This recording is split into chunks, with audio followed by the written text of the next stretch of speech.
One of the issues, Prime Minister, you may be aware is that a number of landlords, including local authorities, are saying that they're struggling in terms of the funding and enforcement to carry out those necessary checks. We've heard that the courts, we know that there's a backlog in the courts in terms of residents bringing forward those cases. So just coming back to that enforceability, Prime Minister, as a lawyer, you know, for anything enforceable, it has to have the right protection around it.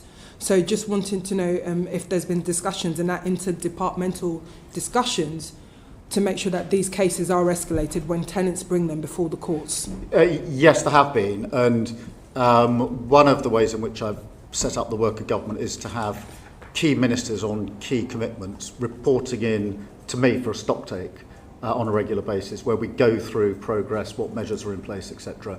And housing, as you would expect, is one of those.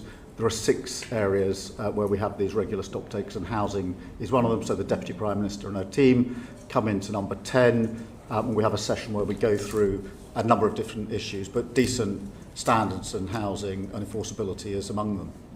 Okay. You'll recall last time we met, Prime Minister, I asked you about the government's decision to freeze the local housing allowance. And coming back to the issue around child poverty, this is an area which is keeping many children and their families in poverty because they cannot afford the rent. The recent data from the local government association responsible for all councils shows that there's a funding gap of around £7 million over the last 5 years. This is a key area pushing many people more into poverty. So I asked you again, Prime Minister, do you think that that was the right decision from a government that's ambitious on tackling child poverty? Look, I think I defend the decisions we've made. Obviously, we head into the autumn. We will get to another budget, and there'll be a chance to look again across the board. But we certainly made the right decision first time around. I think I'd also emphasise something I touched on last time, which is, in the end, with housing, we need to build and make available more housing across the board. There simply isn't enough, and that means the price goes